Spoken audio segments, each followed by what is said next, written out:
Hello there, my neighbors. I hope every single one of you is having a blessed day. Today we're doing an early game campaign review of Helman Ghorst. This consists of turns 1 through 30. The campaign was done on very hard campaign and battle difficulty. So let's raise some dead, spam those zombies, and institute the new rise of Helman Ghorst, our new Lich King. Ghorst's faction effects give him bound spell, lesser raised dead for corpse cart, and mortis engine units. He also gives raised dead pool capacity +4 for zombie units. Also, the entire faction will get a plus 10% casualty replenishment rate, which you're going to need because you're going to take a lot of damage from these fights. Also, poison attacks are given to zombies, skeleton spearmen, and skeleton warriors. Ghorst's Lord effects gives his army immune to plague attrition, which is pretty good against Nurgle armies, which you're going to be going up against Kugaf Plaguefather pretty early.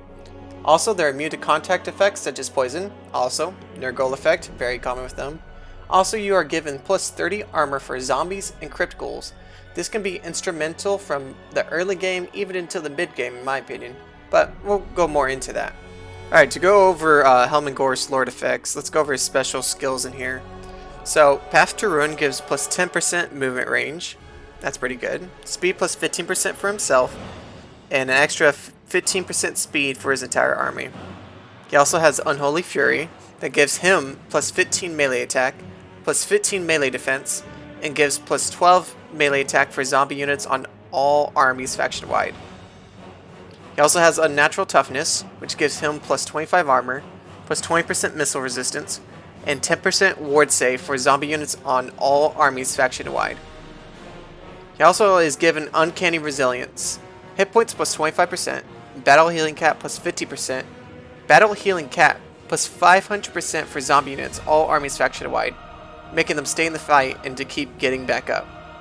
He also has Ever Onward, effect range plus 50% for Van Hel's Dance Macabre, upgraded, wins it costs magic costs, -2 for Van Hel's Dance Macabre, upgraded, passive ability The Ravenous Dead for zombie units, all armies, which gives them replenishment while in melee combat, insanely good, weapon strength plus 50% for zombie units, all armies faction-wide.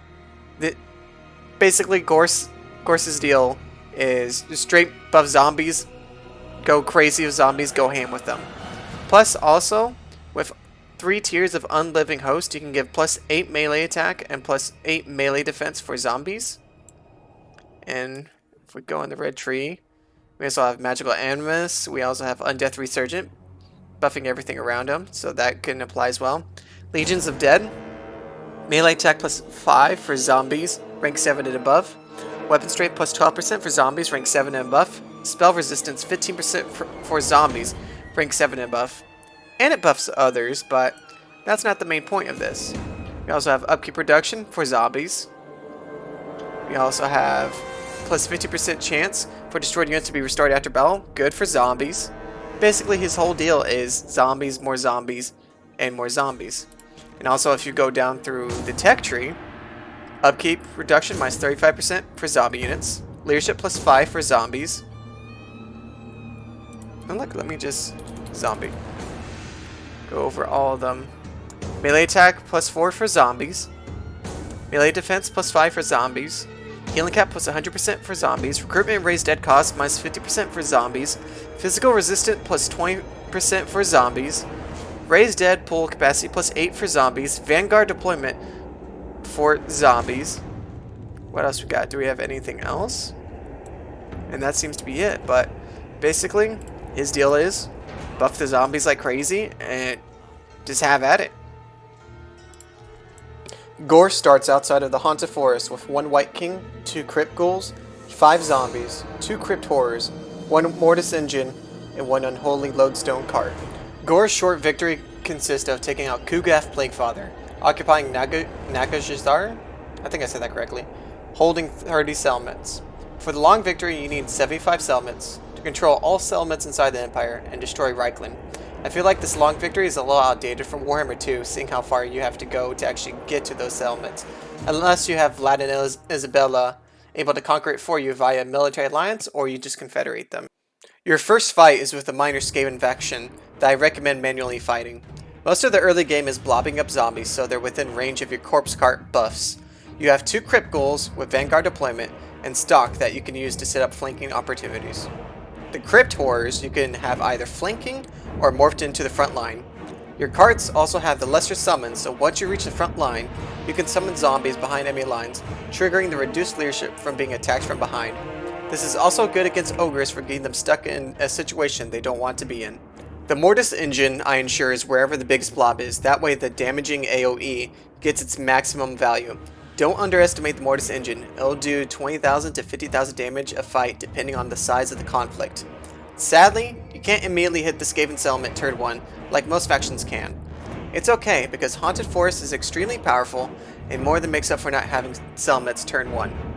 I joined Zhao Ming in all his wars to broker some agreements with him. I also did the same thing for the Burning Winds.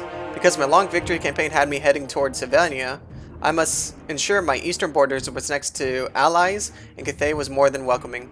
The other directions are hostile. You have ogres to the north. With Grethus Goldtooth, you can bide your time with him, but war is inevitable. You can probably convince Zhao Ming to assist you. You also have some ogres to the west that will eventually declare war on you. You also have Kugath to the south. You will be stuck in your first province for most of the early game and barely branch out. I took care of the Skaven pretty quickly and secured that first province. Not that much later, Kugath was already marching from the south. He put himself into a bad position and I was able to take him out for a bit. Shortly after, the ogres to the north declared war. Luckily, my zombie armies were so cheap that I could afford a second army. Haunted Forest can turn out zombies pretty decently at silver ranks, and eventually you can get them recruited at rank 9 as well. There was a lot of back and forth against Kugath, and I also had to retreat to take care of the western ogres marching on my lands. While this happened, my second army marched north to deal with the northern ogres. I know these ogre factions have names, but they're just directions to me. Due to zombies being marked as bad on auto-resolve, I've had to spend most of the early game manually fighting after manual fight after manual fight. Most crushing defeats were actually close victories, and most Pyrrhic victories were actually decisive. The constant melee fighting, it can get really annoying in the early game, but if you push for it, the reward is well worth what you endure. During the back and forth with Kugath and the Western Ogres, my second army defeated the two Ogre Kingdom factions, finally at turn 22. I had good relations with Zhao Ming, and Greases was currently neutral, so I took the chance of forcing march south to help Helman take on Kugath. Kugath wasn't hard, it was just the fact that the Western Ogres kept inconveniencing me. But if I would try and push their settlement, Kugath would already be pushing on mine. The early game so far is a slog, but once you get additional armies, you'll be fine. Plus, you can afford them with how cheap your zombie stacks will be.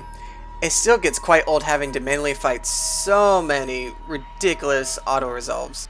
I was finally able to defeat Kugath, then took his final settlement. I also already had a third army brewing to help my advance to the west. With Kugath neutralized, I could focus all three armies on the Great Offensive. I also got some agreements with Mao Ying, a defensive alliance with Zhao Ming, and the Burning Winds.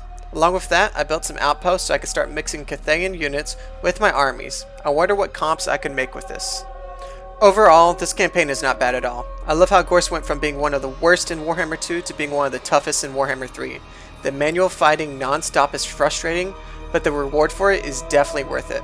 I am highly recommending this campaign so far. Let's see if the mid-game keeps me in that spirit. I would like to thank every single one of you for attending this early game review. Stop by next time when we go over the mid-game review. I plan on doing a review of every single lord throughout Warhammer 3's lifespan. If you wish to see more like this, make sure to leave a like, subscribe, and leave a comment for discussion so you can improve our standing on an algorithm. Love each other, and as always, come be my neighbor.